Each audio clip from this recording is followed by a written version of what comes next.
మనం చూడొచ్చు ఇక్కడ ప్రజా దర్బార్ దగ్గర ఉన్నాం మనం. అయితే దాదాపుగా 1 కిలోమీటర్కు పైన లైన్ ఇక్కడ మనకు స్పష్టంగా కనిపిస్తుంది.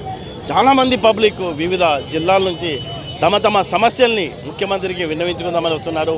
అయితే ఇక్కడున్న ఏర్పాట్లు వాళ్ళందరికీ చాలా అన్కంఫర్టబుల్గా ఉన్నాయి. అయినా వాళ్ళంతా వచ్చి లోపలికి వెళ్ళడానికి అవకాశం లేకపోయినప్పటికీ గేట్ దగ్గర వెయిట్ చేస్తున్నారు. మనతో కొంతమంది హోంగార్డులు ఉన్నారు.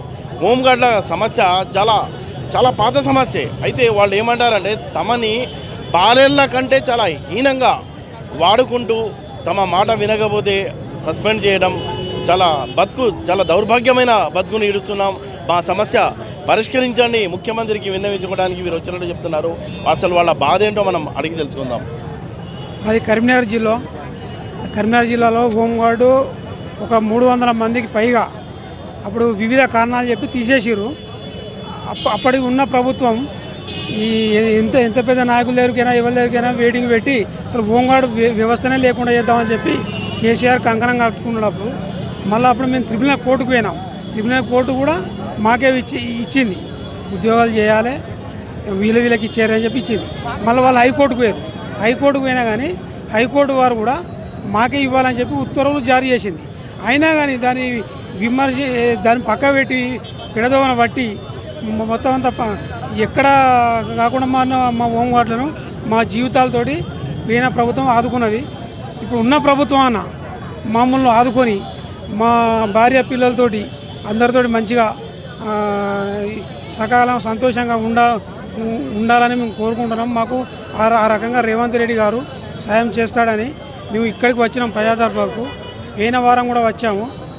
పోయిన వారం వస్తే లోపల ఒక్కడే కౌంటర్ ఉంది, ఆ కౌంటర్లో తీసుకుంటారు. మళ్ళీ మెసేజ్ అంటే వచ్చింది కానీ దాని గురించి మనకు ఇంకా ఎలాంటిది అది లేదు.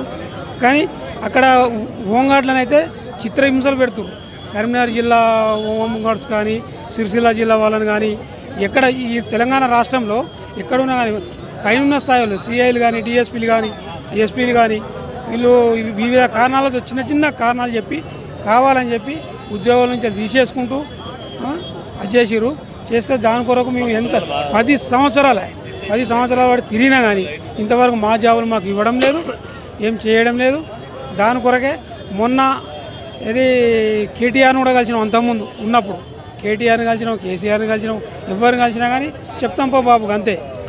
ఏ కారణం చెప్పి మిమ్మల్ని తీసేశారండి? ఏ కారణం వట్టి చిన్న కారణాలకే ఆరోగ్య హెల్త్ బాగాలేకుంటే మా హోంగార్డు నౌకర్లు తీసేసిర్రు. మేము మళ్ళీ కోర్టును ఆశ్రయించి కోర్టు ద్వారా తెచ్చుకున్నాము. కోర్టు ఇవ్వాలని అన్నా కేసీఆర్ గారు ఇవ్వలేదు. ఇప్పుడైనా మన రేవంత్ రెడ్డి గారు ముఖ్యమంత్రి మాకు జాబులు మళ్ళీ హోంగార్డు జాబులు ఇస్తారు అని మేము ఆశతో ఈ ప్రజా దర్బార్కి వచ్చినాము. గతంలో కూడా కొంతమంది ఆత్మహత్య కూడా చేసుకున్నారు. అవును సార్, నిజం సార్. రాష్ట్ర వ్యాప్తంగా 250 నుండి 300 మంది హోంగార్డ్స్ ఉన్నారు సార్. కేసీఆర్ ప్రభుత్వంలో సస్పెండ్ రిమూవ్ అయినారు సార్. రిమూవ్ చిన్న కారణాల వల్ల సార్. నా సమస్య ఏంటంటే నా భార్య అనారోగ్యంతో హాస్పిటల్లో ఉంటే ఇక్కడ హైదరాబాద్లో ఉషా ముల్లపూడి హాస్పిటల్లో ఉన్నారు సార్. నేను లీవ్ కోసం మా ఆర్ఐ గారి దగ్గరికి వెళ్తే ఆర్ఐ గారు ఏమన్నారంటే పోరా బాబా అని చెప్పి లీవ్ ఇచ్చినట్టు ఇచ్చిండు. మేము వారం రోజుల కన్నా ఇంకా 3 రోజులు ఎక్కువ ఉన్నాం హాస్పిటల్లో సార్. 10 రోజులు అయింది. ఈ 10 రోజుల కన్నా తర్వాత మళ్ళీ మేము నా భార్యను తీసుకొని ఇంటికి వెళ్ళి టౌన్లో రిపోర్ట్ చేసాం సార్. రిపోర్ట్ చేసిన తర్వాత సార్ అరే నీ జాబ్ పోయిందిరా బాబు, వెళ్ళిపోరా ఇంటికి అని చెప్పిండు. గత 9 సంవత్సరాల నుండి తిరుగుతున్నాం సార్. మా కేసీఆర్ శాలరీ ఎంత ఉంటుందండి జనరల్గా? సార్ మేము చేసినాం సార్ 2276 నుంచి చేసాం సార్. మేము 3000 అయింది సార్. ఆ 3000 నుంచి అయినప్పుడే మా భార్య ఆరోగ్యం ఖరాబ్ అయినందున మేము ఆప్షన్ అయినాం సార్. ఆప్షన్ అయితే మా జాబులు తీసేసింది సార్. అప్పటి నుండి ఇప్పటి వరకు తిరుగుతున్నాం సార్. కేసీఆర్ గారు సార్ మా కోర్టు ద్వారా కూడా ఆర్డర్ వచ్చింది సార్. హైకోర్టు ద్వారా ఆర్డర్ వచ్చింది జాబులు తీసుకోమని. అయినా సార్ కేసీఆర్ ఇలాంటి ఇంత కూడా పట్టించుకోలేదు సార్. మా కుటుంబాలు రోడ్డున పడ్డాయి సార్. మా పిల్లల్ని ఎలా పోషించుకోవాలి, మేమేట బతకాలి సార్. మేము వేరే వద్ద పని చేద్దామంటే మా మనసు ఒప్పుతలేదు సార్. లేబర్ పని చేద్దామంటే కొంచెం అవమానంగా ఉంటుంది సార్. యూనిఫామ్ వేసుకొని లేబర్ పని చేయాలంటే సార్ మేము మానసికంగా కుళ్ళిపోతున్నాం సార్. మాకు ఎవరు కూడా ప్రైవేట్ జాబ్ కూడా ఎవరు ఇవ్వడం లేదు సార్. మా బాధలు చాలా హీనంగా ఉన్నాయి సార్. దయచేసి ఈ ప్రభుత్వం అయినా మనం పట్టించుకొని మా ఉద్యోగాలు మాకు ఇప్పించాలని మేము కోరుకుంటున్నాం సార్. అంటే గత ప్రభుత్వం కేసీఆర్ ప్రభుత్వం వీళ్ళకి వచ్చే జీతం ఎంత అంటే కేవలం 3000 రూపాయలే. ఆ 3000 రూపాయలు ఇస్తూ వెట్టి చాకరీ చేయించుకుంటూ ఇంట్లో కూడా పని మనుషుల కంటే హీనంగా చూస్తూ వీళ్ళ పర్సనల్గా ఏదన్నా వ్యక్తిగత కారణాలతో కొద్ది రోజులు ఒక డ్యూటీకి ఎగ్గగొడితే వాళ్ళని రిమూవ్ చేయడం, అంటే గత 10 ఏళ్లుగా వీళ్ళంతా పోరాటాలు చేస్తున్నారు. ఈ ప్రభుత్వం అయినా తమపై దయతలిచి మళ్ళీ కొలువు ఇస్తే మళ్ళీ కొంచెం హాయిగా బతుకుతామని వీరు కోరుకుంటున్నారు. అయితే ముఖ్యమంత్రి వీళ్ళపై ఎలా స్పందిస్తారో చాలా ఆసక్తిగా ఉత్కంఠగా వీళ్ళంతా ఎదురు చూస్తున్నారు.